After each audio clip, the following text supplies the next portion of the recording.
everyone. Hello. I hope you can hear me very well. Today, me, Ivan, and Manuela, we're co-hosting the session, so very happy to see you all here. It's 11 Central European time, a little bit past that, so I think we can get started. We see that a lot of people are coming and will be coming throughout the hour, so without further ado, let's dive right in. Manuela, do you want to start off very quickly? Yes, thank you, Ivan. Just as a reminder, this is the European component of a process of consultations with the civil society leading to the Summit for the Future. I am Manuela Tortora, the Vice President of Grey Cells, that is the Association of Former International Civil Servants for Development based in Geneva. And I will immediately give the floor to Her Excellency Mrs. Maria Fernanda Espinosa, who is the former Foreign and Defense Minister of Ecuador and President of the 73rd session of the UN General Assembly, and actually co-chair of the steering committee of the Coalition for the UN. Mrs. Maria Fernanda Espinosa, are you here, and can you please take the floor? Yes, thank you. The floor is yours. Welcome. Thank you very, very much, Ivan and Manuela. There are so many familiar faces here. I'm extremely happy to be here, even though I have to confess that I just got off the plane a few minutes ago coming from Doha. However, I didn't want to miss the opportunity to listen to you, to learn from the European perspectives regarding the reform process of the UN. And basically, you are the ones that understand better the European reality and how it connects to the reform process. But I would like to say only, perhaps, to share three ideas. And the first idea is, why are we here? Why we are gathered here? And I think that we're gathered here because the reform of the United Nations is so important that it must call for mobilization of the voices of all sectors and regions. We cannot leave it only under the responsibility of governments. Parliament, civil society, local governments, academia have the responsibility to be engaged if we want a meaningful transformation of the international system. And I think that the world situation is such that we cannot anymore afford Band-Aid approaches, fix a little bit of here, fix a little bit of there, because the system needs to be revisited.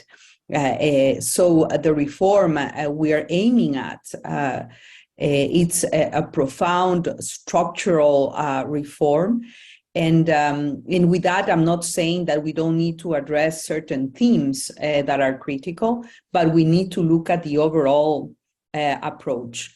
The second reason why we're here is I feel I've been connected to the international system in many capacities, as Minister of State, as President of the General Assembly, as a very young activist, environmental activist in my country, Ecuador.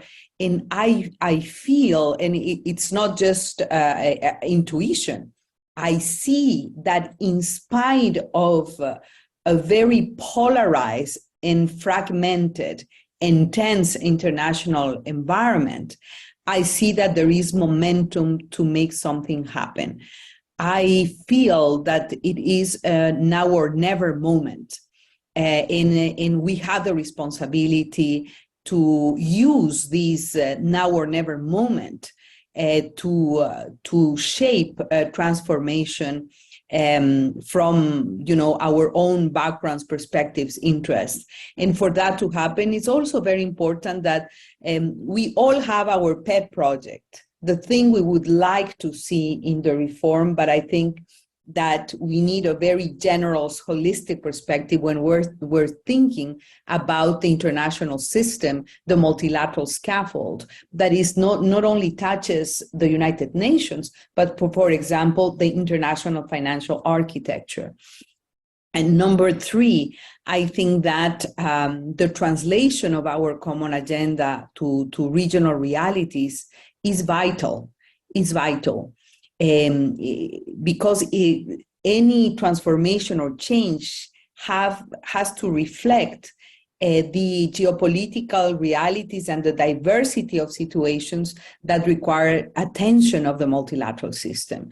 When you look at the situation in Latin America, when you look at the situation of the Great Lakes and the Horn of Africa, you know, the needs of institutional responses, of governance arrangements are different.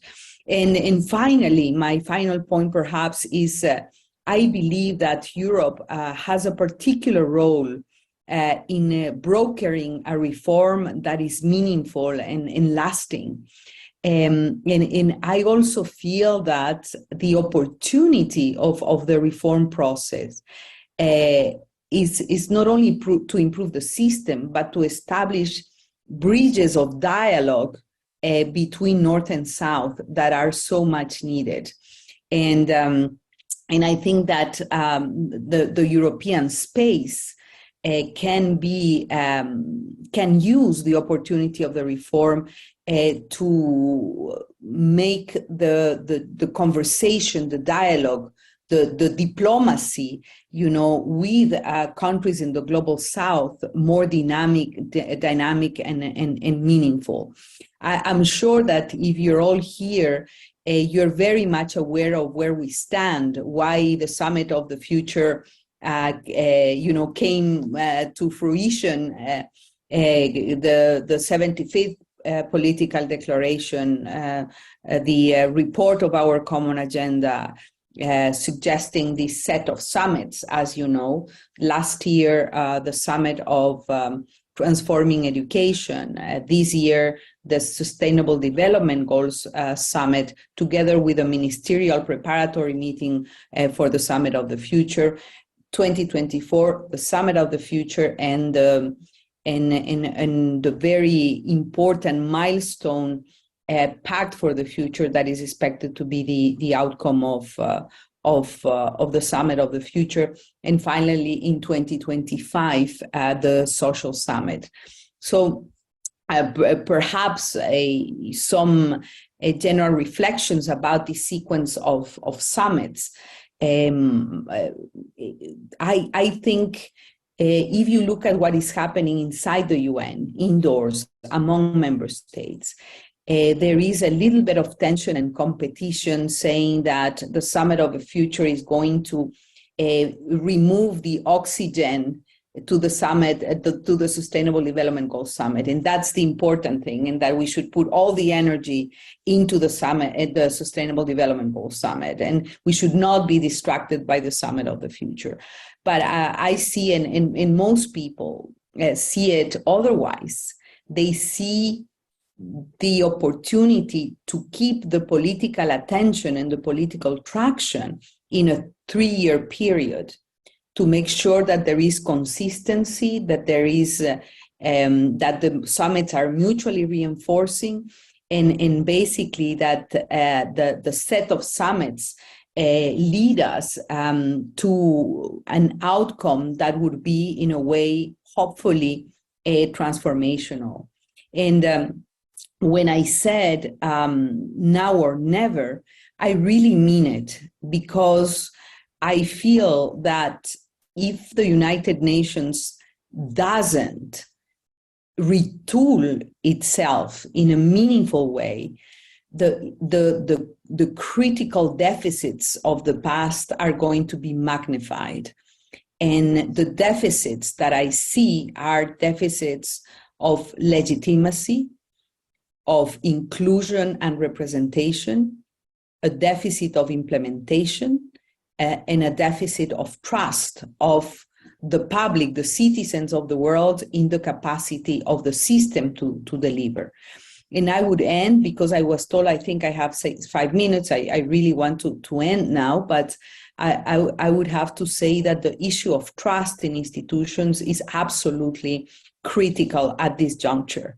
We are seeing And people, we have this already made phrase speaking about the crisis of multilateralism, and we continue to repeat it. And the issue for me, more than a functional crisis, I think it's a trust crisis, a trust among governments, trust between governments and the international institutions, including the international financial institutions, and the trust of citizens and the public in the capacity of the international system to deliver transformation and change that is needed. So I think that this is the scenario. You know the particularities of the European region better than anybody. We have had already, in the context of the preparations of the Global Futures Forum, which is, as you know, to take place in hybrid format on the 20th and 21st of March this month, very soon. The idea is precisely to bring together the thematic discussions, 11 themes, together with a regional reading and approach. I'm sure I'm not going to recite the thematic themes, but the connection between the regional perspective, the overall architecture, what is that we want to change from a particular thematic approaches, for example, the new agenda for peace, the new digital compact, the emergency platform that has been proposed, the transforming of education worldwide, the voice and role of future generations in decision making, and it's been called now the UN 2.0, which is a rearrangement of the whole structural scaffold for the UN, among other things. So I really thank you for having invited me. I'm very excited to see what comes out of this consultation. And I didn't go to the very detailed explanation of the choreography, but we are very much looking forward after this consultation to see you all either in person or connected to the Global Futures Forum, the coming week. So you can bring the regional perspective, but bring also your perspectives as universal and global citizens that you are.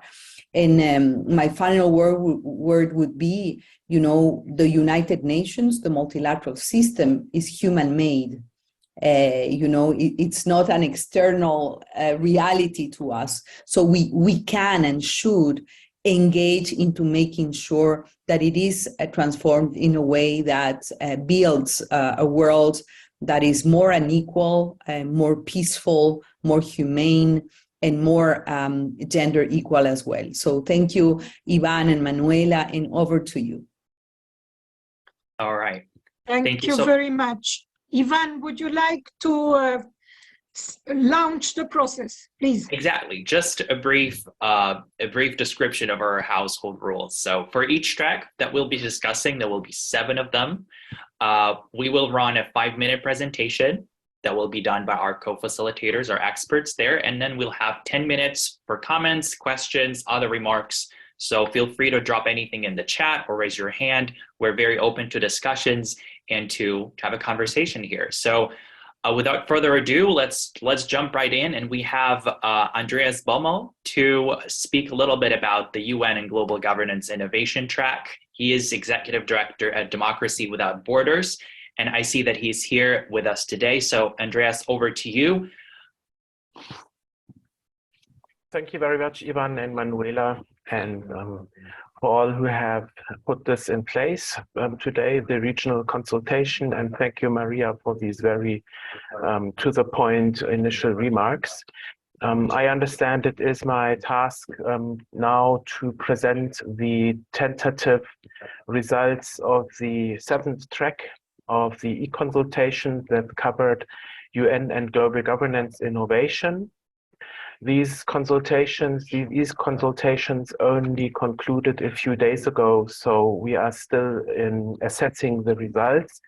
But there are a few things I can already report, and in particular also spark off perhaps a little bit of a discussion for today. And to do this, I first would like to present to you the initial or lead-off questions that we presented to the group in the consultations to get a debate or proposal started.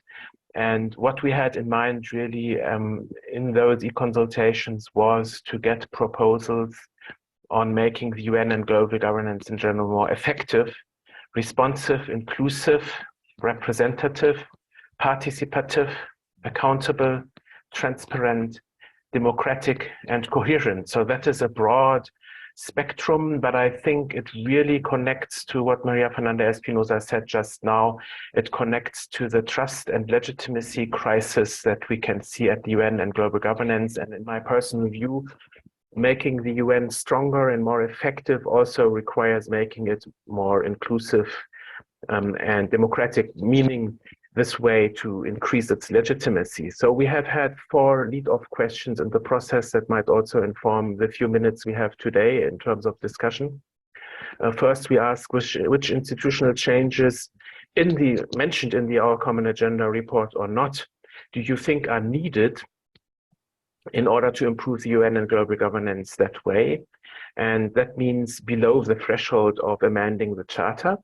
And then which proposals in the UN 75 People's Declaration and Plan for Action do people believe are still relevant? You will, will be aware that this process hasn't started from scratch, but it is a continuation, in our view, of previous consultations and decisions taken by civil society fora. So we try to connect the discussion to this, and then we said that in terms of a review of the UN Charter, which then involves proposals above the threshold of Charter reform, what changes do you believe need to be made, and what articles would be concerned?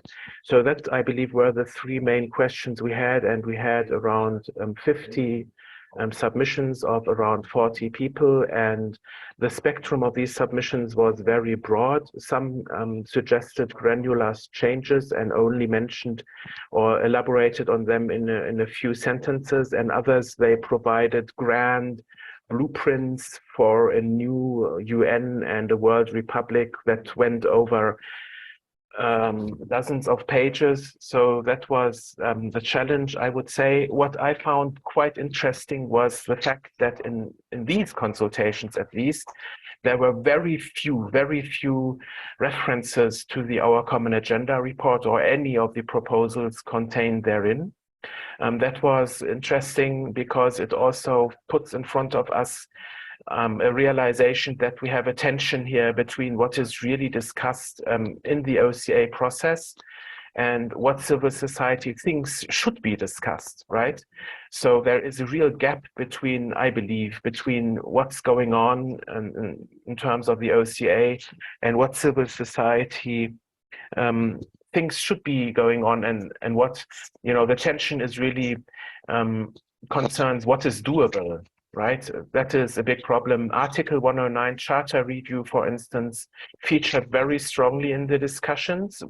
And of course, we all know how should I put it, how high the threshold is to get political support for a 109 article, Article 109 Charter review, let alone achieve some of the big ideas that this would entail, like giving the UN legislative powers, binding rulemaking and so on. So this is the difficulty we have in this track, I would say.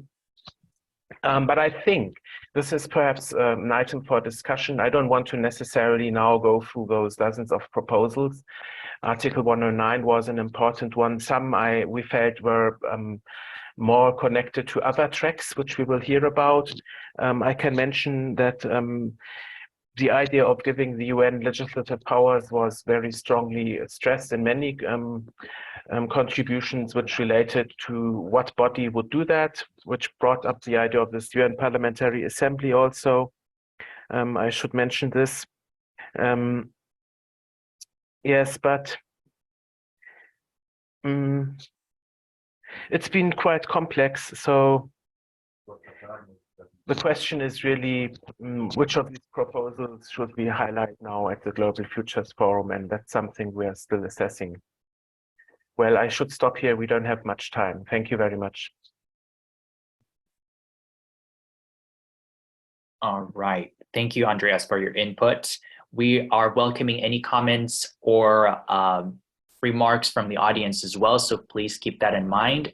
Indeed, a very, I would say, clear and very true to life description of the tension between the civil society, between the reality that the civil society is actually seeing and envisaging, and the OCA, the agenda that we have as a civil society member and a youth organization member. I can really feel that discussion is very truly relevant. So thank you for pointing that out.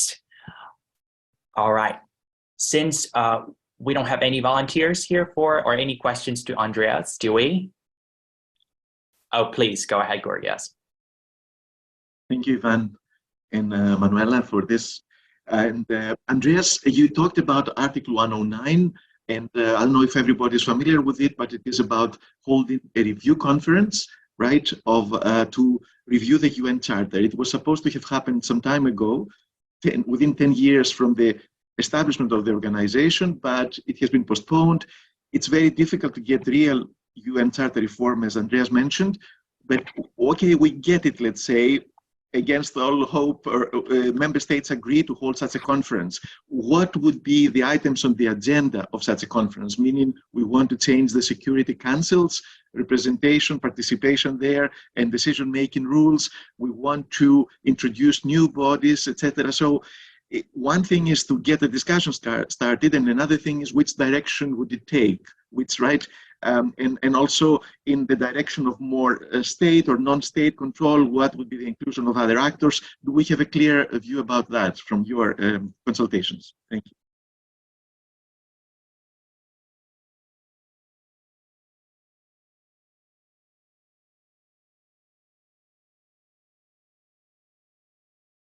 I see Andreas' electronic hand. Andreas, please go ahead. I was only clapping to show that I appreciate Georgia's explanation of 109, because it is true not everybody will necessarily know what 109 is.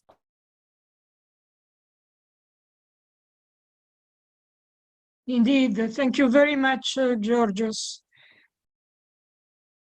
Just as a footnote before giving the floor to our next speaker, I was just looking at the news this morning regarding a Geneva very important process at the WHO on the negotiations of a treaty, global treaty on pandemic.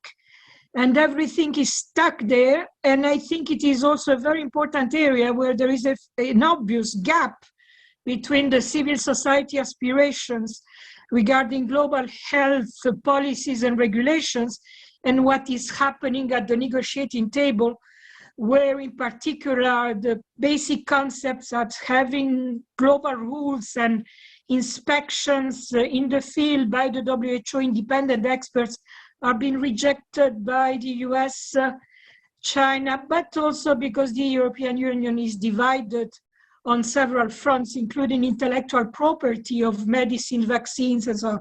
This is just a footnote because I just saw that news this morning, and it is indeed very worrying in my view. I assume we have to move now to the second thematic topic, which is environmental governance. And we have our speaker on the screen, Mr. David Woolcombe. Welcome, David. You are the founder and chair of trustees of the Peace Child International. So please go ahead. You have the floor for the usual 5 minutes before the open discussion. David, please. Thank you very much, Manuela. I had my hand up because I rather hoped that Andreas was going to answer Georgios' question before I had to speak on environmental governance, but... And there is Elena also who was asked for a question. Sorry, I think we have time, no? Do you want me to stop, Manuela? Ivan? No, please follow your reasoning and comment on the previous topic. Everything has to be related, so no problem. You are not absolutely. Well, we'll come back to your question, Georgios, because it's a question that I want to raise as well. Just to give you a summary of what happened. Nandini Hariha from the New Delhi CEEW was my co-chair, co-facilitator, and she and I came up with 5 questions which we explored in the first 5 days of the consultation with Zoom calls at 12 noon and 5 o'clock to enable people from all parts of the different time zones to participate. We also got around 50, 55 written contributions. From those, we developed a series of recommendations under 4 headings. We were very anxious to recommend some quick wins, which we felt were very possible. We had significant participation from the Stop Ecocide campaign, who could very quickly add the crime of ecocide to the Rome Statute of the International Criminal Court, which would be a major step in environmental governance. And the second step is coming up with the Vanuatu resolution, which is going to be heard at the International Court of Justice, hopefully this year, proposing that the climate be perceived as a common heritage of mankind. And with that ruling, hopefully from the International Court, that would open up the possibility of many more environmental rulings being delivered by the International Criminal Court of Justice. And a third step would be to get all UN member states to join the 74 member governments who have already signed accession documents accepting the compulsory jurisdiction of the International Court as final. We need the other member states of the UN to do that. And fourth, to establish an independent financing mechanism. I was gobsmacked to learn that the IMO, based here in London, has a means of collecting revenue from the registration of shipping. And it seems to us that having some independent sources of financing, independent from government, is absolutely fundamental to enabling global bodies to accommodate citizen and non-governmental sources of funding. So the second area was the setting up of a new international governance regulatory authority, which I think is what we would see as the major major agenda item, Georgos, in the Article 109 review. And then the third area, we were looking at the areas that should be tackled by such an authority. A just transition from industries that pose an existential threat to the biosphere, most notably the fossil fuel industry, a global commitment to pursue a decarbonization agenda of all industries, moving away from a private property ownership society to one based on shared usership, and decisions on how to regulate global geoengineering, which was a major concern of my colleague Nandini, whether to have a blanket ban on geoengineering or to pursue science-based, peer-reviewed, engineer-reviewed ideas for global engineering, and have the authority look at that and possibly fund promising initiatives in that area. And finally, the absolute imperative of transformative education to prepare the new generation rising through our schools and universities at the moment to accept that the urgency that Maria expressed in her opening statement is really for them to push and drive. And it is a now or never moment over the next 2 or 3 years. And we want transformative education to be led by young people, but involve all sectors of society, which is why we are so supportive of the Grey Cells principle of intergenerational dialogues led by young people. Thank you. Any questions? Thank you so much, David, for your input. That brings us very logically to the discussion that we were having before that. So the let's say the more general governance issues that are very, very related to what you're saying, David. Can we go back a little bit to Andreas and kind of ask you if you may give us a little bit more about your opinion about the result of e-consultations as far as Article 109 is concerned and the reform process, how you envisage it, and maybe also touch upon what David has just mentioned. Right. So I guess that's for me. Right. Go ahead, please. Well, so I think the co-facilitators of this track are leaning towards recommending the Global Futures Forum should deal with a mix of proposals, some, or let's say it's only 4 altogether, but one that is that appears to be doable without charter reform, and others that at least might help pave the way in that process, to that process, and that also in our assessment at least have the potential to be catalysts and engines, if they were implemented, to support many of the other proposals that have been put forward, right? So that we are not looking at them as ends in themselves, but as tools also. And this concerns also, the Parliamentary Assembly proposal that has been put forward so often. I refrained from, just by the way, from participating in the consultation myself. So that's not based on, because I've been proposing this all the time, but not in this e-consultation, because we believe that this is a catalyst that could help move forward other proposals, right? And one lower-hanging fruit that we were looking at was the suggestion of changing the modalities of the term of the Secretary-General, right? Which means that there is a suggestion to have one term, but that term would have 7 or 8 years, which would, in the assessment of many, make this office more independent, impartial, and stronger vis-a-vis member states.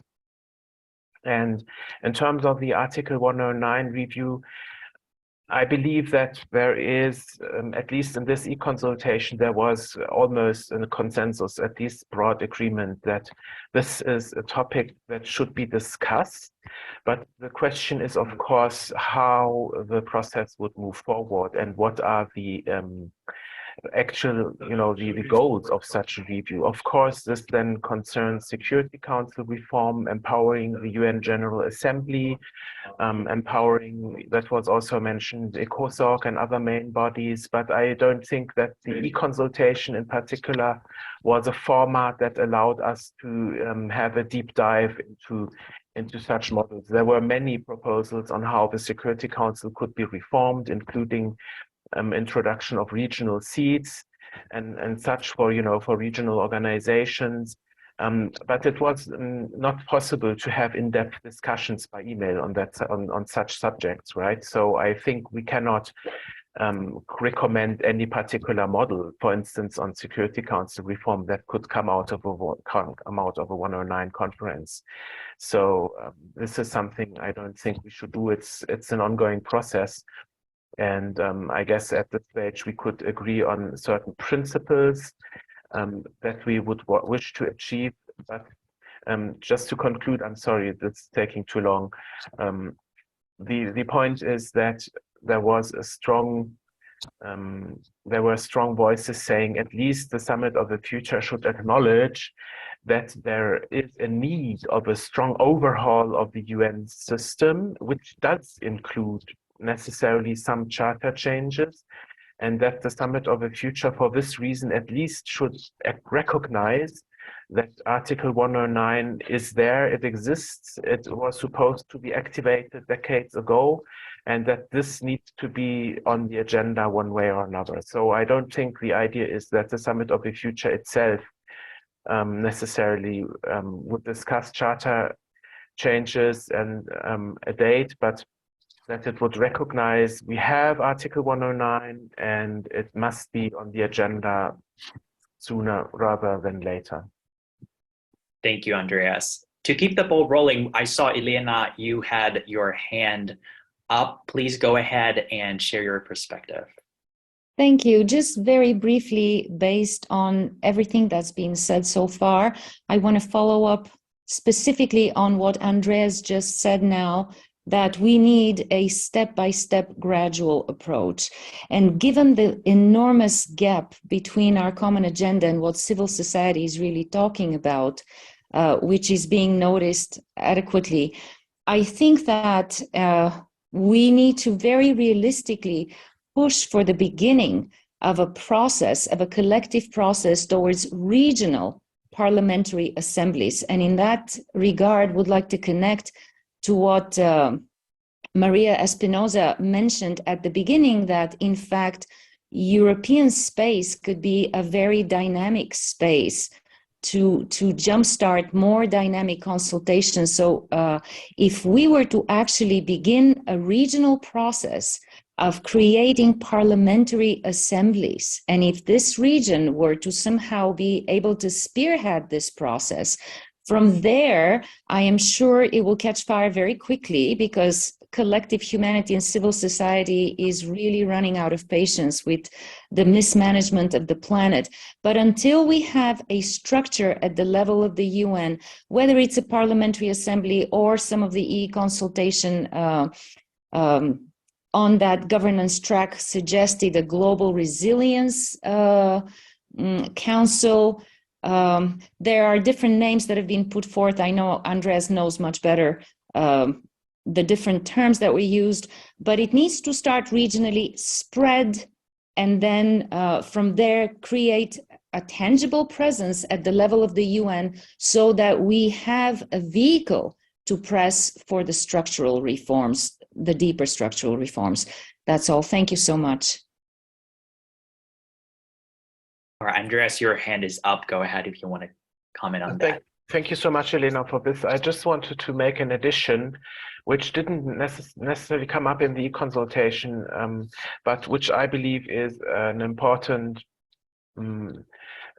proposal that might help have this step-by-step approach, namely that of creating a group of friends of like-minded states on effective and inclusive global governance. So that, I mean, the idea here would be that we try to establish a process with like-minded governments that kind of forks off the Summit of the Future process that is really so much framed by the OCA, so that we would be able to talk to governments that are open about things that are, let's say, more ambitious. And a group of friends could be a tool to do that. All right, great. Georgios? Thank you, Van. To go back a bit to environmental governance now, I think there is always a tension for me between talking about the environment and about sustainable development. We'll discuss development also next, but I would like also to ask David about these proposals for UN environment, let's say, keeping track of the Earth system and all that. We know that the UN Charter does not mention the environment. If I'm correct, it talks about social progress and gender issues, etc., but it does not talk about the environment, which has become recently a human right to a clean environment.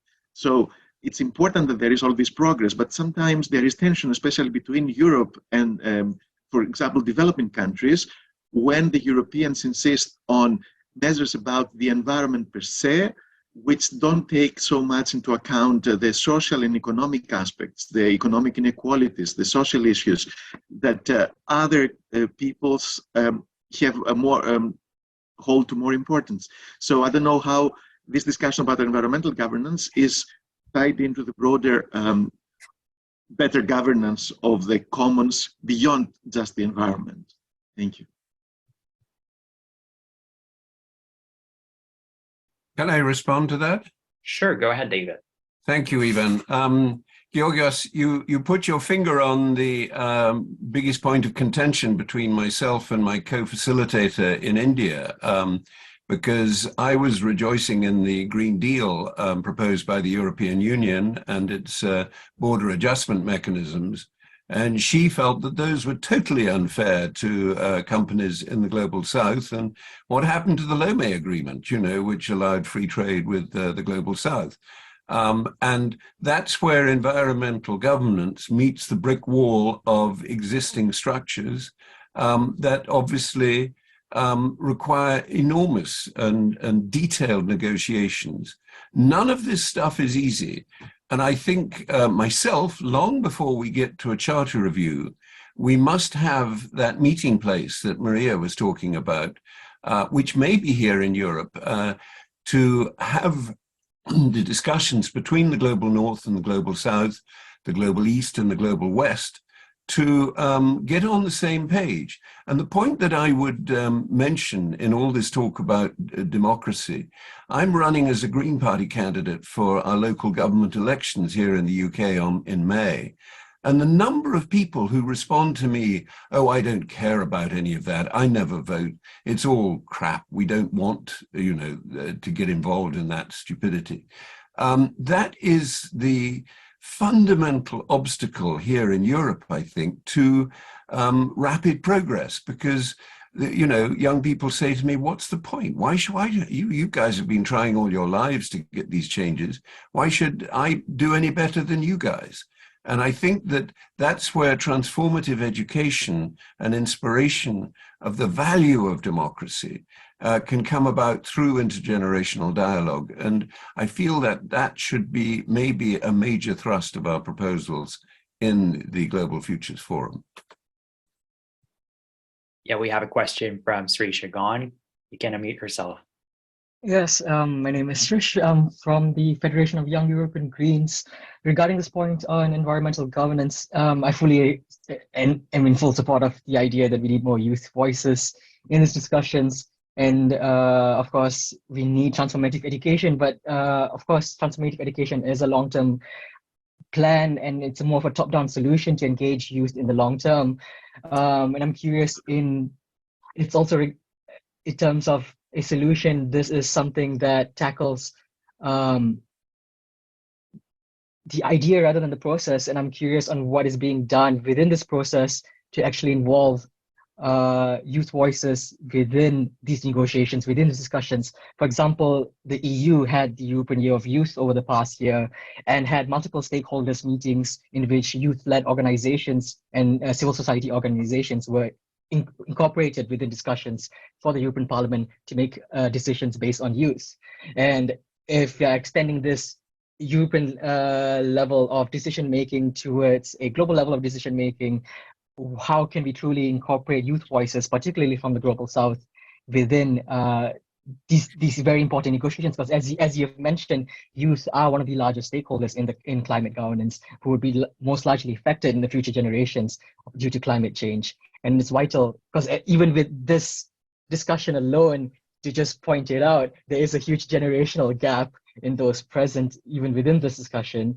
So I'm just curious, like, how can we, beyond just changing ideas, also incorporate youth within processes? I have to say, Ivan, my co-facilitator is 26 years old, and she is much busier than me, a retired old man. And the reason she's not here, well, first of all, she's in India, but also she's fully engaged. I really congratulate the organizers of the Global Futures Forum for their inclusion of youth. And I think that in this Secretary-General, with his setting up of a youth office and the special envoy on youth and the youth panel on climate change, there is more being done for youth than my organization has been able to achieve in the last 30 years. So I think we're in a good place for that. And I absolutely think that a declaration for future generations is going to incorporate a lot of what you're talking about. But not what we're recommending is not top down or long term. It's stuff that can be done immediately. Transformative education comes through things as various as stand-up comedy, musical drama, songs, model citizens' assemblies, intergenerational conversation cafes, youth action fora. All these things are processes that I would like to see be driven forward by the Summit of the Future, to enable young people to lead their communities towards the sustainable future that they require. That does require some sort of endorsement and support from the United Nations, but more important, it requires governments to recognize that a declaration for future generations or a commissioner for future generations isn't just a nice thing to do. It absolutely influences the legislation that they pass and the curricula they develop in their schools. We have in the UK a stupid, utterly underwhelming system for environmental education that is not going to go anywhere. It needs rapid transformation by the young people themselves. And while it cannot always be done in formal curricula, there's a massive opportunity in informal extracurricular activities that we and organizations like us can pursue. But don't put youth in a silo. I want to have my voice heard too, but what I really want to do is to have that dialogue between young people and ourselves, but have it be led by young people, because it is their future that we're creating here. Thank you. If I may, Ivan, I would like also to take a look at what is happening in the chat column that we have here on the right of our screen. A lot of very useful comments. For instance, particularly regarding the follow-up to the Article 109, and a comment by John Blaster regarding the ambitious agenda of the civil society as compared to our common agenda report. And therefore, he is suggesting that rather than constraining the recommendations of the Global Forum to what is politically realistic, push for the civil society real agenda. And then a reference to the non-aligned movement in the context of the role of parliamentarians and the role of the UN as a global parliament. The link with the non-aligned movement could be very useful indeed, because it represents 2/3 of the UN membership. And other comments that were made here in the chat discussions and are still being done. But I feel that we have to move to another very important topic, which is development, that Georgios will quickly present, keeping in mind that everything is connected. So we are not closing one topic to open another one. It's a flow of ideas that should make it coherent and connected. Georgios, you have the floor on development, please. Thank you, Manuela. And I very much like this direct discussion, and I'm very glad that young people are also represented. And I'm glad that I can see some others who are candidates like me in elections from the Green Party side. I think I'll do that in Greece in the coming elections. So we're trying to be both activists and scholars and UN, whatever, interacting with the UN. And I think that's the way to go, irrespective of age. And the younger people, of course, if they can bring more energy, but they have to want it also, not just to ask for us to give the place, but to take it. And I know that Sishagon does do that. He is very, very active from what I've seen him. So I'm Georgios Kostakos, the Executive Director of FOGS from Brussels. And I very much, of course, liked Maria Fernanda Espinosa's presentation of where we are now at this moment in global history and geopolitics. And I think it is one in a lifetime opportunity to really go in a better direction despite the problems. Development and the 2030 agenda give us a view, a vision for the future. So I think we should not forget it, and we should not consider it lesser than anything that we propose now. The Sustainable Development Goals is something that can last long, and that is what we also discussed in this consultation online with hundreds of people participating. We touched on the SDGs and the 2030 agenda. Also, we touched on the current institutions that exist to oversee this achievement of the SDGs, like the High-Level Political Forum, the upcoming summit for the SDGs in September. Also, what we want in terms of the UN 2.0, in terms of sustainable development, all its elements, economic, social, environmental governance, and of course the connection between peace and security and development. You cannot have one without the other, as well as human rights, which are the three pillars of the UN's activities. So what we came up in terms of proposals from the many that were submitted in the consultation were four mainly, and we'll discuss them hopefully in New York, also informed by what we hear here from Europe. To update the SDGs, there are still question marks, but we said we need to preserve the integrity because they are the universal goals. They cannot be achieved once and for all, meaning that you can get clean water or equity for a while, but then if you don't keep struggling for it to keep them, they can go away easily with pollution. Clean water goes away, and with all these economic interactions, etc., equity, even if it's improved, then can get worse. So the SDGs go beyond 2030. That's the initial phase of their implementation. But of course, there are some things that may be added or like cyberspace or outer space are not included. Some interconnections can be improved, like with the human rights, peace and security, and the other SDGs, because we have SDG 16 for everything other than environmental, society and economy. So yeah, governance, peace and security are all crammed in one SDG. And of course, some of the indicators, targets, we can see how they worked up to now, and we can improve them. But the framework, I think the overall sense is that should remain.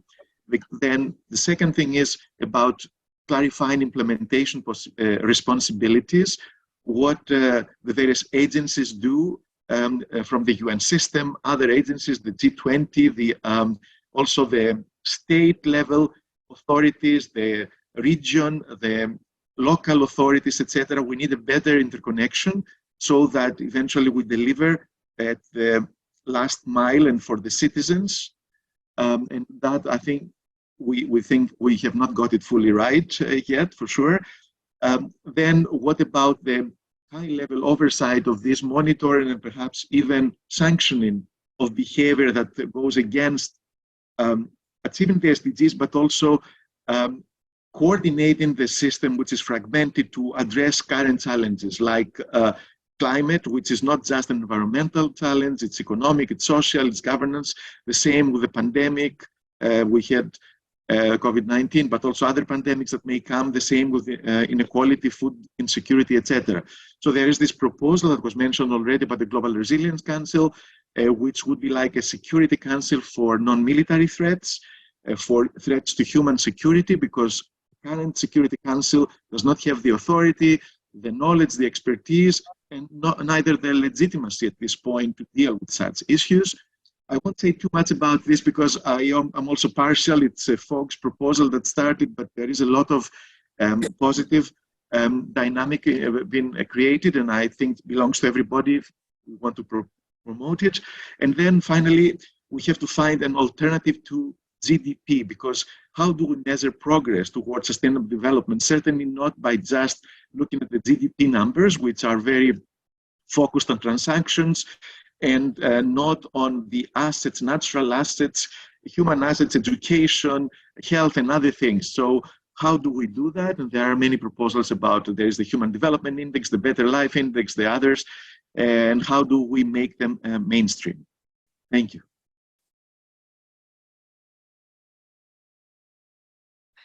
Thank you very much, Georgios. If I may, I would just like to flag again something that was quickly mentioned by Mrs. Maria Fernandez-Pinoza at the beginning, which is the very important role of the international financial institutions in the whole picture of development and beyond, of course.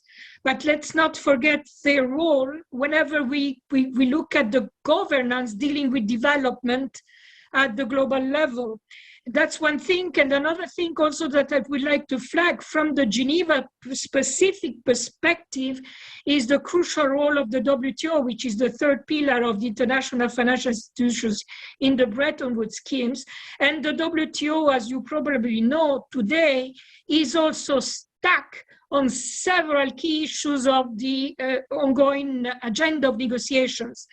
So that is another important piece of information that we have to take into account, how the civil society can have an influence, can have a say on that triangle of the World Bank, IMF, and the WTO from the point of view of development. I see that Sri Shagan Abraham has an electronic hand, and Christian Salm also. So, Sri Shagan, do you have the floor first? Christian could go first. Their hand was raised before me. Okay, go ahead. No problem. Christian, you can unmute yourself. Sri Shagan just yielded the floor to you as your hand were raised before. So, Christian Salm, you're welcome to share your perspective. Oops, Maria, you just changed your name. Maria, please.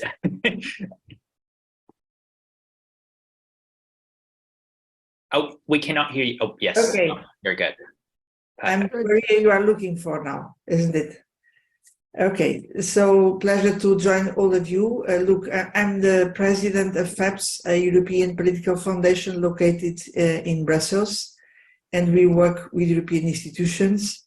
Well, as you might know, the European Union decided to submit its commitment on SDGs to be monitored by the ECOSOC framework. This means that European Union officially is engaged to implement SDGs, but of course this is also a permanent struggle. What I want to bring to our talk today is the following. SDGs, as Giorgio was explaining to us, is a central topic of our work in the Global Futures Forum, because this will also be a central topic in the sequence of the 3 summits. SDGs this year, future next year, social in 2000. So SDGs, from my viewpoint, is a strong point of departure for all our agenda, because we need to go the usual method, which is just to monitor the implementation of the 17 SDGs. I believe that we need to have a strategy to implement SDGs, a strategy at national level, and then a strategy at global level. From my viewpoint, key issues of this strategy would be, well, right now, we are not on track for SDGs. We have backtracking, we have divergences.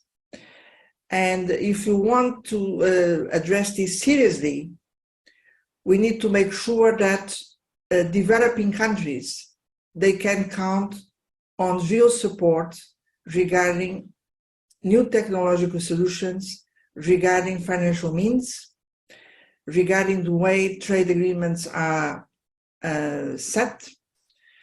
And this should be part, in fact, of a new global deal. And the new global deal is something which is crucial to define the pact for the future, to have a real opportunity for developing countries to catch up, but with new solutions which are respecting the planet boundaries.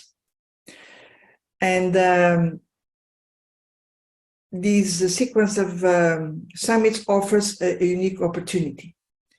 So I think we need really to define precisely which should be these terms of the new global deal. And a deal is a deal, meaning everybody should be able to give something in order to get something.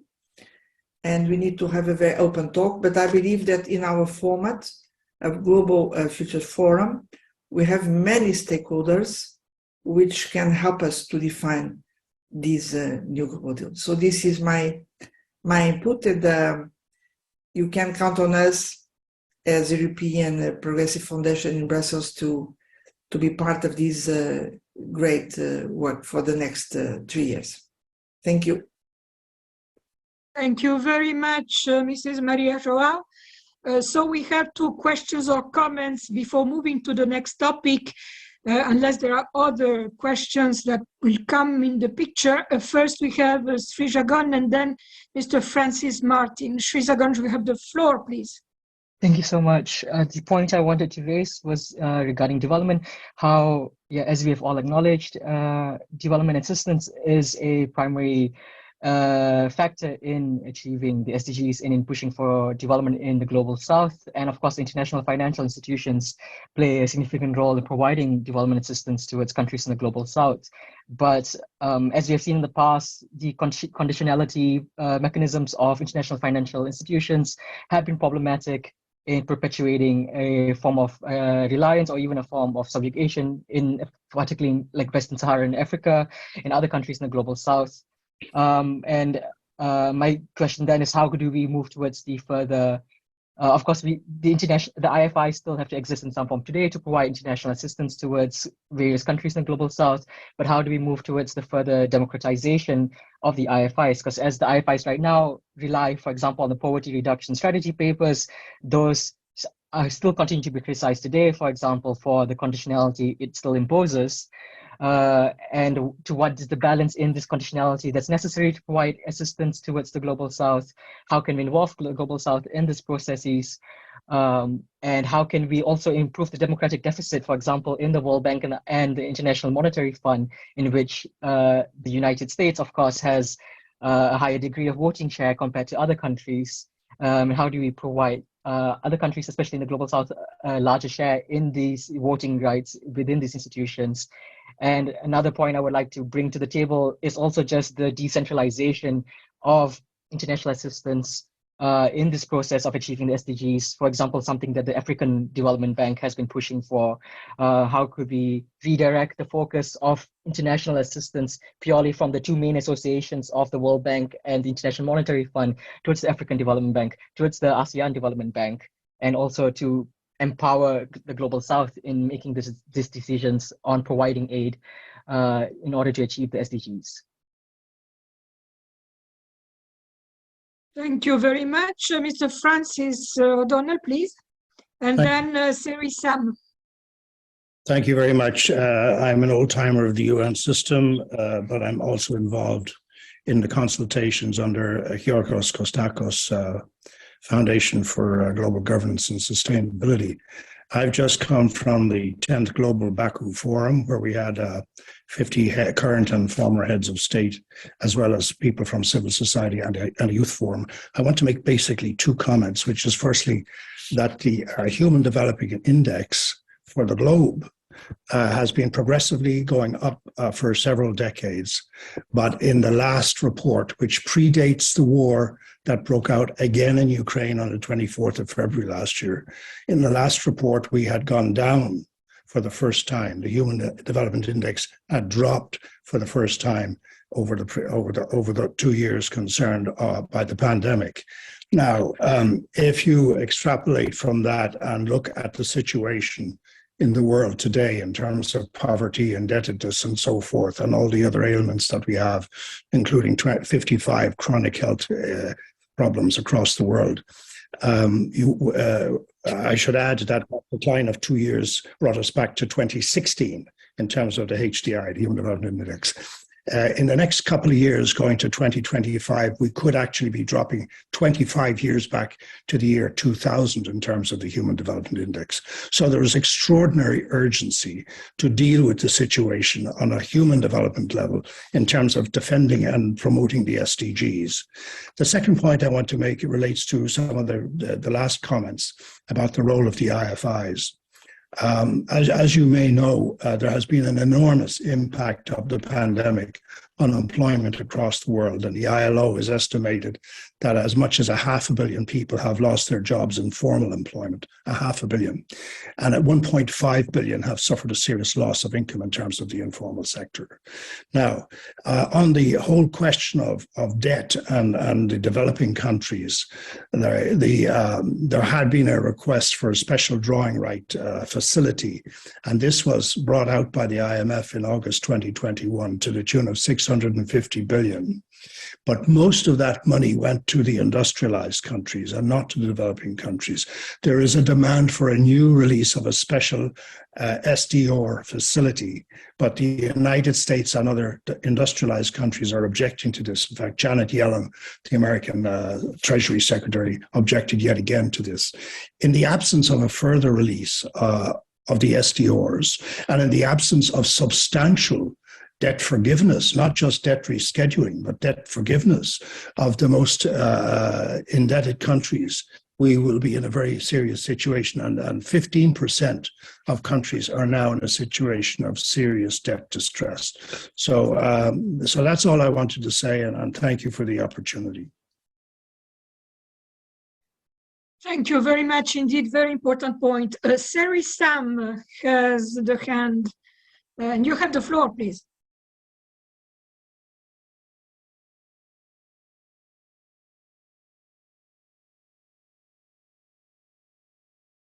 Your mic is closed. Open your mic, please. Your mic is closed. Sari. Oh, sorry. Yeah. Yeah. Can you hear me now? Okay. Thank you. Good. Yeah. Yes. Thank you very much again. Yeah, madam. My name is Raisam. I'm a president for the Khmer National Liberation Front, which is based in Denmark. I have worked for peace, freedom, and democracy in Cambodia. And I would like to share my perspective regarding to the what the world should take action to solve the crisis right now. But what I see is the world is in the crisis, like the previous speaker, they mentioned regarding climate, regarding human rights, and SDG 16, yeah, peace, security, something before we get to the development. Like the world should take the priority to solve this crisis, because now like the war is happening, yeah, like the conflict. This is the SDG 16, we should be priority to solve this, yeah, to take the action to before to the development. The people and the world should have peace and security first, and then we can take the action to solve the other crises, for example, like climate crisis and yeah, pandemic and so on. So this is what I'm concerned right now. The crisis is not yet solved, has been solved. And the human rights violation everywhere happening, especially like in my country, in Cambodia. It's nukes, yeah. It's a serious human rights violation since 1975 until now. And the people has been suffering, hence repression, has no right, freedom, and the ruling like party, they commit a crime against humanity, violate human rights until now. Now there is no opposition in Cambodia. They just, sentence 27 years in prison, and they arrest journalists. They close down NGO and civil society. So this is still in crisis. And just today, I would like to call the world and to the United Nations to consider what is the priority to solve this crisis before we take to another action. Because if we don't take, the priority to solve the crisis, and we still have the conflict, we still have problem happen everywhere. So how can we take to the development? So I would like to call to the world to think what is the priority to take the actions, not just a word. Because I'm working for 20 years until now, and then I still find support, yeah, to find the crisis, yeah, in Cambodia or other human rights abuse, but still human rights abuse. So yeah, that is what's my perspective. And thank you very much for your attention. Yeah, thank you. Thank you, Sarah. Thank you so much for your input. We're moving forward. Again, just want to reiterate the fact that our discussion is open. Georgis, you had your hand, am I right? Did you want to add something? Go ahead. Thank you. Just to give some responses to what we heard very quickly, because just to say that for the economic and financial issues, we have also a track that discusses those. Of course, there are always overlaps, but it is sad that we saw again, a US person heading the World Bank. I mean, these traditional, right, hereditary royalties in these institutions that not help, and they don't help to keep the world together, because we see there is a new bank now, the BRICS are taking their steps. Eventually there'll be other money created to run a part of the world, because the financial system does not seem to be adjusting the West dominated financial system, and those are really serious problems. We'll talk also about peace and security. That is that track 2, and we have people here. So I won't try to say much about that. And of course, we need a new global deal, as Maria João said. Of course, the developing countries have to be to have incentives for change into more, let's say, sustainable energy and other solutions. But unfortunately, developed countries still insist on charging for new technologies a lot, or not giving, for example, the vaccine technology for against COVID and things like that. So there is a lot that especially Europe could do, but even Europe, although it uses good words, I don't see it really being on the side of the South. It's still the West and the North, and we have this tension. I hope Europe plays a better role in the future, and I finish with that. Thank you. Thank you, Georgios. Now moving on to, and you actually mentioned the peace and security track, and we have Ms. Burney here today, Ellen Burney. She's research consult. She is a policy analyst on international relations at Foundation for European Progressive Studies, and she's here with us to share the outcomes and proceedings of the e-consultation. So the floor is yours, Ms. Burney. Thank you, Ivan. Good morning to all, and thank you for the opportunity to report a bit on the consultations that we had in the peace and security track. So indeed, and I think reflecting what has been previously put by the development discussions and our previous intervention by the colleague on the question of peace and security and development and the potential order in which we should achieve them, it was very clear to us that the peace and security theme could encompass all the other themes being covered in the Global Futures Forum and the People's Pact for the Future, because there are lots of interconnections there. But in order to make the consultations more manageable and not to duplicate what was being considered in the other thematic strands, we focused in the peace and security consultations mostly on the perspective of international peace and security, while still keeping the connections with peace and security at other levels. So a bit on the process, how it went. Our objective in the consultations, as in the other thematic fields, was to get to 5 to 6 concrete proposals that we would like to advance in the People's Pact discussions in the field of peace and security. It took place between the 15th and the 28th February, both via email exchanges, and we also held online meetings as we are having now. We held the online meetings in 2 days and 2 different time zones to accommodate people from both the Asia Pacific side and also the Americas, Europe, Africa, Middle East regions. The online meetings took place on the 16th and 23rd February, and we had more than 300 people in the email list, and a total of 40 proposals were submitted. After the consultations, we also sent an online poll to all the participants so they could select the 6 preferred proposals in their view. More than 100 people participated on that. I will share on the chat the link for you to consult all the proposals that were submitted. We had a web page that was held by Unfold Zero, and there Alan, our leading co-facilitator, was very happy to provide all the proposals on one web page so people could consult. I will mention the highlighted proposals, but just a few comments that echo a bit of the comments from previous colleagues on their consultation. So first, from my perspective, equally in this thematic field, there were not too many explicit connections to our common agenda process and the content of the reports.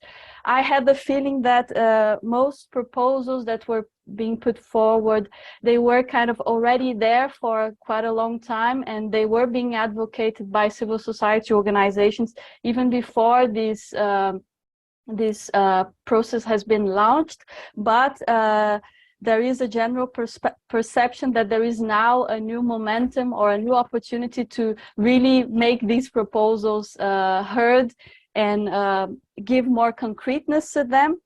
And also, I think echoing previous comments, I thought it was very interesting to see that the proposals that were highlighted, and I will mention them, they are more on this, they have this nature of representing incremental changes, so not very radical or drastic changes to the international security framework, and in this sense, for me, they looked as very feasible and very realistic.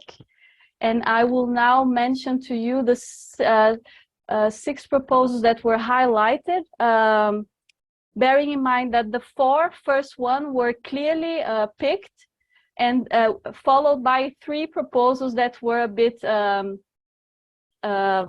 even, and we are still discussing which ones we will pick, but there we clearly have a preference for going for the ones which have more feasibility or would be more likely to be implementable. So the highlighted proposals were: first, preventing war, including nuclear war, strengthening international mechanism for the peaceful resolution of conflicts. Then 2, implementing Article 26 of the UN Charter through plans and action for disarmament to release resources for economic and social development. 3, establishment of a United Nations Emergency Peace Service, UNEPS.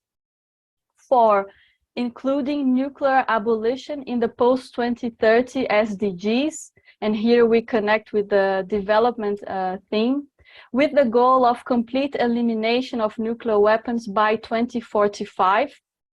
And then we had 3 proposals that we're still discussing which ones we would highlight, but the first one would be advancing the human rights to peace, nuclear abolition, and climate protection in the ICJ and Human Rights Council. Eliminating Security Council veto and establishing 3 additional Security Councils, namely peace building, climate security, and health security. And the final one that was also highlighted, empowering youth as agents of peace builders and peacemakers globally. That's it from my side, and looking forward to your comments and questions. Thank you. Thank you very much, Aline. I don't see, yes, Mrs. Maria Fernandez Pinoza, please. No, thank you, Manuela. I was just applauding. I wasn't raising my hand. I was saying excellent, excellent, just that. Thank you, Manuela. And since you're giving me the floor, just to say thank you so much. It's been wonderful. Unfortunately, I have to jump to participate at the Interparliamentarian Union General Assembly in Bahrain electronically. So I have to leave you now, and congratulations. This has been a very, very enriching conversation, and looking forward to the outcomes of the regional consultation. Very best, and goodbye. Thank you very much. Thank you for joining us. I see that there is a very interesting comment on the chat discussion, but I think also that we have to move forward because there are other very important topics, particularly the next one, which is on the global economic and financial architecture that we already mentioned anyway. But I would like to give the floor to Mr. Richard Poncio, who is Director of Global Governance, Justice and Security Program and Senior Fellow at the Stimson Center. Richard, please. Yes, hi everybody. It's great to be part of this conversation. We'll hope to see, I guess, all of you, because it's both online and in person next week at the Global Futures Forum in New York. As Georgios mentioned, lots of links between the 7 different tracks. So the global economic and financial architecture, top 5 ideas I've shared in the chat, the link to our 5 ideas. I'm hoping I can use share screen. No, it's disabled, but that's okay. You can see the document, which I'll go through very briefly now to hopefully elicit some reaction. And of course, I welcome your participation. I think we'll have at least 3 different sessions during the GFF next week where you can help us to refine several of these ideas. I think there'll be particular links, as you would expect, with the topic of global economic and financial issues to the development track, with its focus on the SDG agenda, and probably the UN and Global Governance Innovation track, which I believe is just finishing up its e-consultation. We also had 2 online, what we call JEFA forums, Zoom discussions. We had 150 participants, nowhere near the number of peace and security, but a very robust e-consultation and set of discussions that fed into these 5 ideas. We did, of course, talk about our challenges, threats, and opportunities, the analysis that underpins our recommendations by looking at the state of the world economy and the social and environmental, of course, knock-on effects, especially in connection with the pandemic effects, but the debt issues, which have only been exacerbated by the pandemic, a number of issues that we know that were festering even prior to 2020, which were only exacerbated in recent years.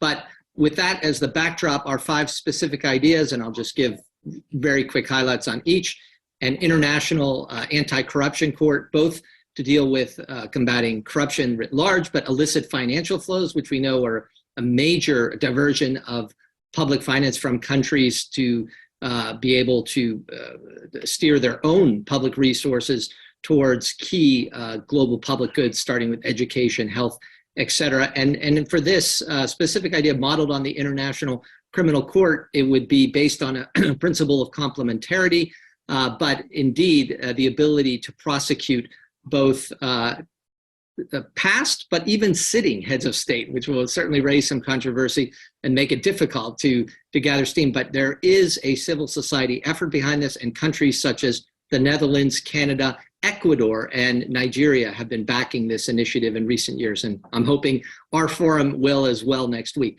On the global trading system, we put a focus on 2 sets of issues: greater transparency related to WTO decision-making, and then this really important innovation that we learned about is it's in existence, but various stakeholders are not taking advantage of it: national committees on trade facilitation. So we offered some insights on how that it could be expanded with the role civil society and a whole range of non-state actors could be contributing and improving trade facilitation work of the WTO. On addressing the fundamental theme that really ran through all of our proposals, was at the heart of our discussions over several weeks: inequality, and for that to generate resources both for delivering global public goods, but also reducing high levels of inequality. We talked about a number of global taxation issues. Many of you on this call would be familiar with the Tobin tax on currency transfers, talked about airline ticket purchases, anything that is of a transnational nature. But thanks to the work of Oxfam International, we looked a lot at taxation issues at the national level and the need for a UN tax convention that would be supported by civil society, create a progressive taxation system worldwide, and level the playing field, avoid a race to the bottom with multinational corporations expecting their tax requirements to be a minimum in the countries where they operate. And 2 final sets of issues, so we can have a conversation about these: a clear look at the G20 and its relationship with the global economic governance architecture, beginning with the IFIs, the WTO, which I just mentioned, and of course a role for the General Assembly. Now, these debates have been going on for at least since the financial crisis of 2008, 9, 10. Actually, they go back to the 90s, and Economic Security Council. But in the latest iteration, it's being discussed as a biennial summit for the world economy.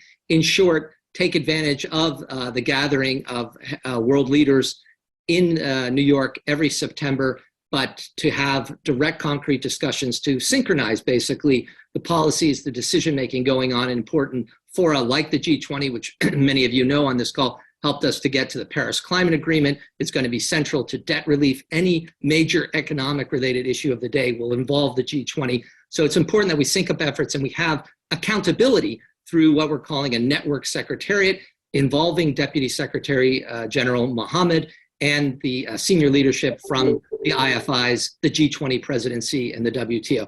Final area is all about the SDRs and issues of the role that capital infusion into addressing many of these global economic crises, global public goods, can be enhanced through, there has been a recent SDR allocation. This is the tool, the instrument that reflects a basket of currencies in the International Monetary Fund. And it was utilized recently in 2021 and a decade before the last financial crisis, but it's quite infrequently utilized, and we're advocating for greater utilization. It's needed more than ever, and it will address some of the imbalances that are well known in the world economy with the dollar as the reserve currency. But we would love to see more active, equitable use of the SDRs to address these fundamental issues of liquidity crisis, but specifically chipping away at global inequality between and even within countries. I'll stop there.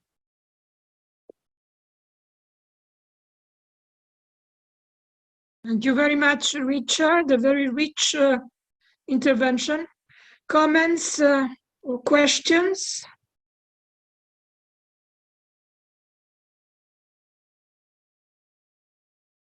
I don't see any for now, at least for now. So we still have two big topics. Oh, sorry, Mrs. Maria Joao. Please, you have the floor. Well, just to emphasize that Richard presented, I think, a very good set of proposals. And I would like to refer particularly the last one, SDRs, because in fact they can become a very powerful instrument to provide financial support for developing countries to catch up on sustainable development goals. So like that, we can connect our concern with implementing SDGs everywhere and providing the necessary financial support. I'd like to refer that recently inside the European Union, we have introduced innovation, a financial innovation, which is to issue common debt to develop our own European budgetary capacity and to support the countries more in difficulty. So I think the European experience is also interesting to show how SDRs can be developed as a more powerful instrument to support developing countries catching up. So this is the thing I'd like to underline. Also commenting other comments which came, for instance, from Abraham Shishagun. Abraham, I really think this is one part of the solution, to develop special drawing rights coming from the international financial institutions. So it's a great proposal. Thank you so much, Maria Joao Rodriguez, for your input. We have more questions lining up. Ellen Burney, please go ahead. You can unmute yourself. Thank you. Yeah, I would like to ask Richard if in your discussions it also came up the point of reforms in the global financial architecture in the sense of adopting more representativeness for the global south, because this is also one of the key points advocated by the BRICS and these kinds of emerging powers. So have you discussed these kinds of reforms as well in terms of representativeness? Should I take all questions first, or what do you recommend, Eva? Go ahead. We have plenty. Very quickly, yes, it certainly came up, and it's almost a $1, one vote. Those who contribute the most to the IFIs get greater voting share. Lots of contention, though, because of China's growing economic weight not being accounted for. But you reference the developing countries wanting to have a voice. That's at the heart of the G20, working closer with the wider UN system. If we keep in mind that Indonesia was presidency last year, right now India, next year Brazil, the year after South Africa, this is a unique opportunity to address that question head on. I think bigger issues of representation will be addressed by the UN and Global Governance Innovation Track. I refer to 3 key proposals of the We, the People, Civil Society Campaign, UN Parliamentary Assembly, World Citizens Initiative, and a UN Civil Society Envoy. So we'll definitely want to sync up with those efforts that will address the concern you raised, Alina. All right, thank you, Richard. We have David and Georges after that. David, go ahead. Thank you very much, Richard. Yes, I was very interested in this idea of network secretariats, and I'm kind of surprised that hasn't come up before. But you mentioned network secretariats in relation to the G20, so I'm wondering if there have been proposals to draw together the secretariats of G7, G20, Shanghai Cooperation Organization, because you mentioned it only in relation to special drawing rights, which obviously relates to the IFIs rather than the political gatherings of the G20, G7, and Shanghai Cooperation. Perhaps you could just explain that in a little more detail. Yeah, I'm talking about the formal multilateral institutions at the global level, the beginning with a role for Amina Mohammed's office. Every people following debates closely know that she's taken leadership of the 2030 agenda and development system coordination. It used to be within UNDP, and now it's gravitated to her office. But to take a step further, the IFIs are formally part of the UN system, although historically, culturally, led by finance ministries, they have quite a different ethos altogether, and we need to overcome those hurdles. But it's bringing in the G20, which has an informal rotating secretariat of the presidency country every year. This year it's India. That is the main point I was making. Very interesting point, David, though, to talk about powerful regional groupings like the Shanghai Cooperation Organization. You know, the OECD often sees itself as a secretariat, certainly for the G7 and in some ways for the G20. It's time that we get out from the usual suspects as leading economic analysis and making the rules for global economic governance. If we don't show consideration, at the very least, for the BRICS and other emerging economies, but here we're trying to address all 193 member states, countries, big and small, rich and poor, to have a say in global economic decision making. That's the essence of the proposals we put forward, and including this idea of a network secretariat. Thank you, Richard. David, did you have a follow-up question? Or I didn't. Thank you so much, Richard. I look forward to the linkage that they've organized for our 2 tracks at the GFF. Superb. Georges, your hand is raised. Thank you, Ivan. A similar question to that of David, but from a bit of a different perspective, meaning, Richard, thanks a lot. I mean, these are good interventions, I agree, but I don't know if they would make the big difference to bring every other year the G20 and the IFIs together with Amina Mohammed as the Deputy Secretary-General of the UN, as a network secretariat. I don't know whether that would be enough to really have an actual response to conditions that change much faster, and to really have this transparency and accountability that we don't have in the UN. The G20 and other mechanisms should be somehow reporting more regularly to the UN for me. And up to now, I'm glad that they don't have permanent secretariat, because there were temporary mechanisms that were created to respond to crisis. Now, this is another way of diverting decision-making power to smaller groups, even if this is representative one in terms of economics.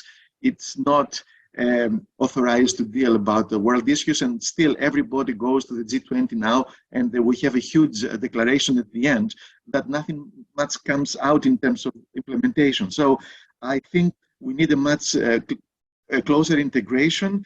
And so that I don't think we'll proceed like this. And for the SDRs, we have them now, and they are distributed when they are issued to the members according to their quota, which means the US again and Europe will get more SDRs when they are issued, and again very little will go to the developing countries. If we make the SDR, that I think was the intention at some point, the actual currency of the world to which the others connect, and decisions could be made to direct the new printing of SDRs towards the countries that need it, rather than just increasing the liquidity of everybody according to their quota. I don't know if such proposals have really been discussed. Thank you. Great, and I saw my colleague Maya Grof having her hand. I was hoping we could hear from her on the International Anti-Corruption Court. She's a champion of this idea with the wider coalition. And I see Sari has his hand, so I'll be super brief. Georgios, as you know, we've discussed, I wrote about an economic security council in the 1990s. I'm a big fan of your own institute's thinking on a global resilience council. One way of looking at this, though, is we need stepping stones towards those bodies, the revisiting the way ECOSOC always should have been, as it's in the charter as one of the fundamental institutions. But we know the political realities, and we know how the G20 has emerged. At least it's a step beyond an improvement over the G7, one could argue, at least in representation, if not effectiveness. And it's about syncing that up closer with the system. Your points are well taken, including on the SDR being inadequate in how it's currently designed. We start to address those specific issues in our language in this document. So maybe you can help us refine it further. Maya, did you want to come in? Sure. I have some sort of cross-cutting remarks that are probably relevant to all of the thematic areas, and I realize there are a couple more areas to come, but like different things have sort of triggered my thoughts in the discussion already. So maybe I'll just offer them briefly now. With the note that I find it's relevant to all of these tracks. So firstly, from the EU regional perspective, this has sort of come out in a few comments, but we shouldn't forget what extraordinary learning there has been in the EU that is very relevant for the international community in terms of, parliamentary assembly development, rule of law with genuinely supranational institutions, hearing disputes, deciding the law, guiding in a genuine rule of law fashion. And I think the maturity of the EU system should not be underestimated at this point, and also the value for the international system, not to say that Europe does everything best, but merely that this experiment in supranational institutions has gone the furthest thus far in Europe. So this can be really powerful in the international sphere, just to also, leapfrog across certain learnings at the international level. I don't think it's too bold to talk about, parliamentary facilities at the international level. The time really has come, in my view. And also, I just put in the chat a link to this paper, very short paper I wrote on an international rule of law package, which includes the International Anti-Corruption Court that Richard mentioned, as well as, simply a technical upgrade to the International Court of Justice, which goes beyond, the worthwhile proposal that David raised, which was rightfully suggested by various interlocutors, to say that all countries should accept the compulsory jurisdiction of the International Court of Justice. Absolutely, but they've had over 75 years to do so, and we should all be pushing them, encouraging them. But we should go beyond if we're really looking for legitimacy, accountability, implementation, trust of citizens in global governance. I think we should be pushing overall for an international rule of law upgrade, which all states have committed to. It's a basic governance mechanism, and we don't have proper institutions yet. Just a couple quick more points about all this dichotomy or this conflict between development and environment. In my view, that's obsolete. If we don't address the environmental crises, trillions are going to be knocked off of our economic development. There will be social development such setbacks that will dramatically affect the world, potentially in the numbers of billions of refugees, et cetera, et cetera. So we have to start talking about these issues in a very different way. And I think sometimes it's too often, development is along a fossil fuels track, we have to sort of understand that there are other paths to holistic, sustainable development with very high social and human development gains and metrics. So, and then our institutions across the board, including economic institutions, have to reflect this. So just that deserves more thought, because we're in an emergency zone in the world, or a period in history where we have to, bring these threads together and get it right. And in that respect, just the emergency platform in the OCA, one could be convened on climate or the triple planetary crisis. It could be a stepping stone towards a global resilience council, for example. I think that should be a featured suggestion, as it's also, being tabled by the UN Secretary-General's office, and then moving towards a global environment agency that actually manages the planetary environment, Earth system governance is also absolutely vital, which is interdependent with all these, economic institutions and also our vision of development. So I'll stop there. It's also intersecting, obviously, with human rights, the global ecological issues, very, very profoundly.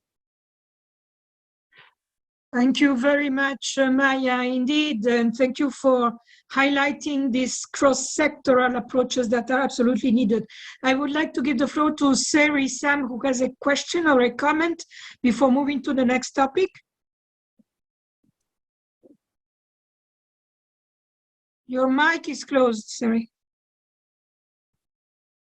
Yeah, thank you again. Yeah, I just have the question to Richard regarding to the finance audit, and then today it's very important because I would like to ask where can or who I can contact to find a financial aid, because the problem is like I have worked voluntary for a long time and I have no fund, and it's difficult, to move forward because in Cambodia is least developed country, and we have been left behind, like we have no right to work implement in the country, and we just outside in exile, like in Thailand, in Europe, in other countries. So I tried to apply for fund for many years, but I cannot. So would you please have me to share the contact or any that we can contact? Yeah, thank you very much.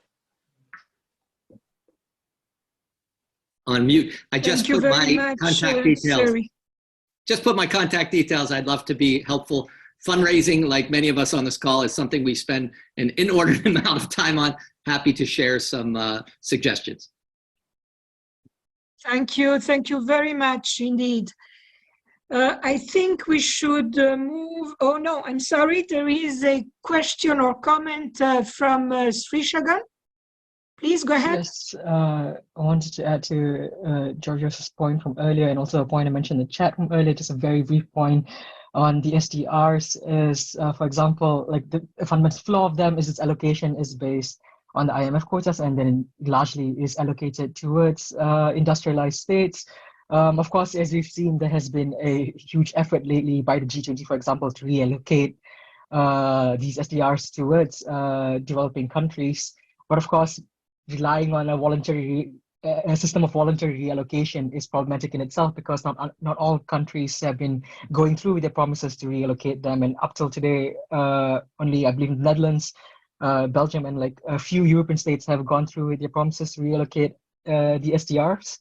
And it points to a fundamental flaw in the SDR allocation system in itself. And I think it's important to stress that the vulnerability should be taken into consideration in transforming SDR allocation rather than relying on the current SDR system and a voluntary reallocation. Thank you very much. Before moving to the next topic, I would like to thank very especially Richard Poncio and Jeffrey and others who are joining us from New York, and it is extremely early for you. Thank you for your wake up effort and to participate in this debate. Let's move to the last but not least topic, which is the human, well, we still have the Global Digital Compact pending also, but let's move to the human rights and participation and give the floor to Jeffrey Huffins, who is Senior Advisor of the Coalition for the UN We Need. Jeffrey, please. Thank you so much, Manuela, and it's a delight to join you even at this early hour. I've been tremendously enriched by your consultations, and we very much look forward to seeing you in New York, if not in person, certainly online next week. So I'm glad you saved the best for last, which of course is the Human Rights and Participation Track. And as we all know, human rights and participation are cross-cutting issues that are indeed highlighted throughout all the thematic tracks. So adopting an intersectional approach that recognizes the multidimensionality of human rights across all policy domains is indeed essential if human rights are to be protected by all. Now, just in very practical terms, looking at the program of the Global Futures Forum, all the thematic tracks are central to the program and to the conversation. And yet we need to realize that we will only have 45 minutes in the first day and an hour in the second day to really engage in substantive conversation along the thematic tracks.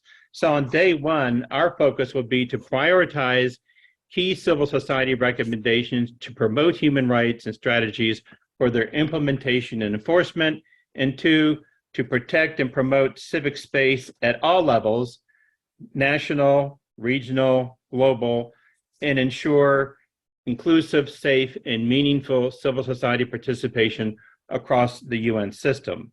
And that being said, on day two, all of us will seek to identify next steps, identify key partners and campaigns, and develop a timeline to develop a common advocacy strategy to influence the outcomes of the 2023 SDG Summit and the ministerial meeting in September 2023 in preparation for the Summit of the Future in 2024. And as Maria João has said, there's a sequencing of these summits that we should really seek to take advantage of as civil society. So in terms of our own consultations, some of the key issue areas that were raised include mainstreaming human rights in all levels and sectors worldwide, elimination of all forms of discrimination, adopting an intergenerational approach on women's and girls' rights, a focus on persons with disabilities, the intersection between climate justice and human rights, an emphasis on the universal access to sexual and reproductive health and rights, protecting and promoting human rights at the national and grassroots levels, and strengthening civic space and multi-stakeholder participation modalities at the UN across the system, and of course, a focus on improved digital cooperation for participation. Now, some of the areas where there was a convergence or more or less a consensus included the recognition that we need a new social contract in human rights among all stakeholders, that UN institutional reform proposals to enhance human rights protection and enforcement are essential, and that we need to strengthen the interlinkages between the 2030 Agenda on Human Rights. And finally, we discussed modalities or proposals to enhance the participation of civil society and stakeholders at the UN. Now, in terms of some of the key recommendations that we discussed and we will continue to develop at the Global Futures Forum next week, one is, this is a proposal from one of the co-facilitators, Anya Muir, who's based in Germany and Baku. And that is looking at a proposal to launch a full spectrum human rights implementation and enforcement pact that, in addition to governmental actors, will allow the participation of civil society, human rights defenders, whistleblowers, and non-governmental actors to also implement and enforce human rights. Ishan Shah, our other co-facilitator, really would like to focus on prevention, including the protection of human rights defenders, as well as environmental and socioeconomic defenders, which is crucial, especially for young women and girls and systematically marginalized defenders. Finally, we like to focus in this regard kind of as an overarching proposal is to strengthen civil society and youth co-leadership based on the Young Feminist Manifesto. Now, in terms of key human rights proposals, there were some very practical, one could almost say incremental discussions, but that being said, essential. One is to realize that OHCHR still receives less than 5% of the UN regular budget, although it is one of the 3 recognized main pillars of the UN. So in that sense, it's approximately 1/20th the size of UNDP. So basic proposal, double the resources of the OHCHR, and also to improve the effectiveness of the treaty body system, increase the number of UN staff with human rights knowledge, education, experience, and support closer cooperation between OHCHR and UN actors in the Pact for the Future. Another key proposal focusing on human rights is around the procedures around human rights mechanisms, including the UPR and the treaty bodies.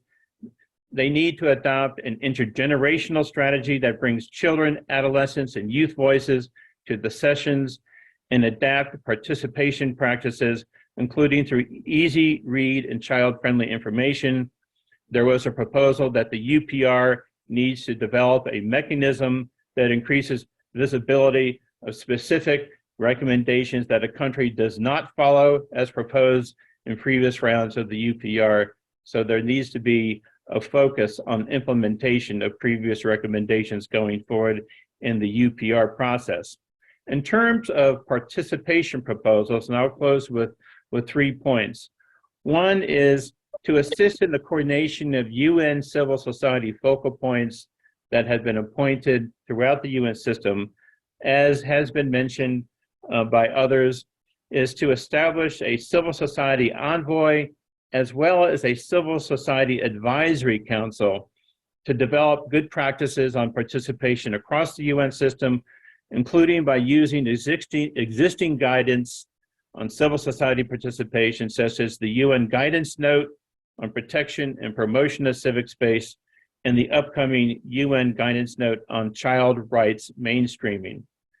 In the longer term, there was discussion, as has also been mentioned in this conversation, to establish a UN Parliamentary Assembly, a World Citizens Initiative, and to develop guidelines for the inputs of deliberative global citizens assemblies. And finally, there was a focus on considering one of the OCA proposals on an updated resolution defining how organs like the ECOSOC, the General Assembly, and Security Council relate to civil society, local and regional governance, and business actors, and for the president of ECOSOC to convene a general review of the arrangements for observer status or consultation in this regard that would focus not only on ECOSOC, but on the General Assembly and the Security Council as well. So I'll leave it there and look forward to the conversation. Thank you, Jeff. We are happy to take any questions from the floor, but just mind that we only have 6 or 7 minutes before we are going to wrap it up. And since we're also nearing the end of the conference, I suggest that we also dwell on the last track that we haven't covered yet, so the Global Digital Compact track, increasingly important and often overlooked.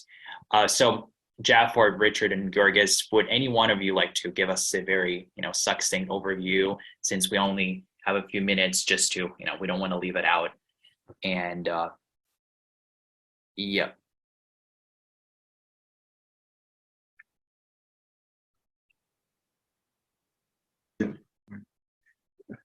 Georgis, go ahead. Are you prepared to speak to the digital cooperation? I can say a few words, but please. We're missing the co-facilitator of that track.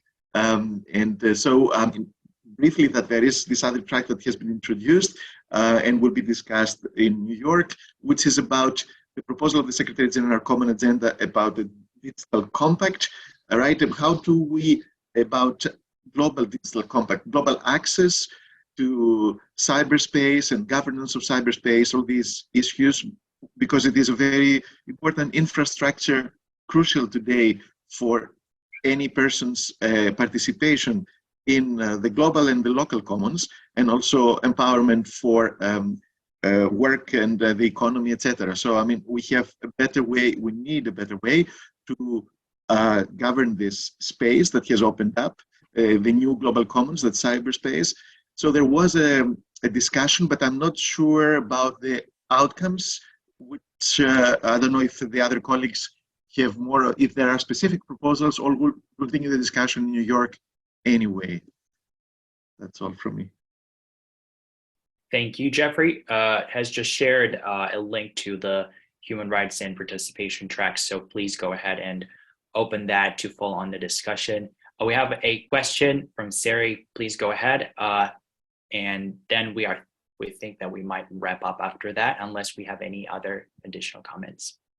Yes, thank you very much. I just would like to share my concern regarding to the human rights situation in Cambodia, and I would like to ask, like, Jennifer, like, what the future global forum will take the actions, like, to stop the human rights violations, especially like in my country, Cambodia, that is a serious human rights abuse that concerned by the European Union, the United States, and also international community, that they always raise concern about the human rights violation in Cambodia, and that then the human rights in Cambodia still be abused until now. Yeah. Since 1975, that's million people were killed and committed crime, community abuse on political right, freedom of expression, peaceful assembly, and now there's no oppositions right now. So it means like human rights is in crisis in Cambodia. And I would like to ask, what is the UN or you to take the action to stop human rights abuse? Yeah, like in the countries like Cambodia. Thank you very much. Jeff, please, you can take that if you want. Sure. I mean, well, sorry, you're really in the front lines. You're where the rubber hits the road in terms of suffering the consequences of human rights violations at the national and domestic levels. And of course, a big part of our discussion is how do we reinforce the enforcement of human rights at the national level, using and developing or strengthening our international mechanisms to really confront the situation and to really support the work of human rights defenders like yourself in this regard. There's no real easy solution, I would certainly say, but this is a big part of our conversation going forward, is how to really more effectively develop modalities by which we can enforce human rights at all levels, but also develop international law such that remedies can be applied against human rights violators, including government officials as well. You know, I just wanted to mention real quick, just in terms of the whole issue of the Global Digital Compact, there was discussion in our human rights track with regard to the issues of sustainability, the internet and technology, and how we need to entrench positive action to utilize human rights to really focus on these issues. So we could consider access to internet as a human right, for example, given the ever-increasing amount of our lives taking place online. And additionally, limitations and protections against technology can be considered from a human rights perspective as well. So just as with regard to climate change that already threatens the human rights of many, that includes limiting their access to education and healthcare as they become displaced. So all of these issues together have human rights dimensions that we need to consider. Thank you, Jeff. Somebody in the chat is telling us that the link that you provided is leading somewhere else. It's the Global Economic and Financial Architecture track. So could you resend out? All right. Yes, I think somebody's just reshared it. Thank you, Shishagan. All right, and now over to Manuela for some close remarks and maybe additional questions. Thank you, Ivan. I think we do not have time for further in-depth comments and issues. We are still keeping pending the digital compact topic as such, but I have to close here and to thank you everybody for very interesting and substantive inputs that were provided on all the topics, and also very, very interesting comments leading further the reasoning and the thinking on these issues. What is clear is that the civil society has a huge task ahead on all the fronts, particularly to try to influence the big powers, which are really, at the end of the day, the bottom line on many of the issues, intergovernmental and governance issues that we raised. So thank you, everybody. Thank you for organizing this event, to Fox, Georgios in particular, and see you in further discussions beyond European level. Thank you and goodbye.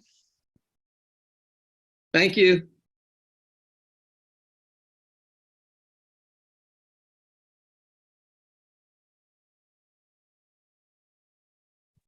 One more event coming up for those who may be interested. Thank you, Manuel, Ivan, and everybody. Bye.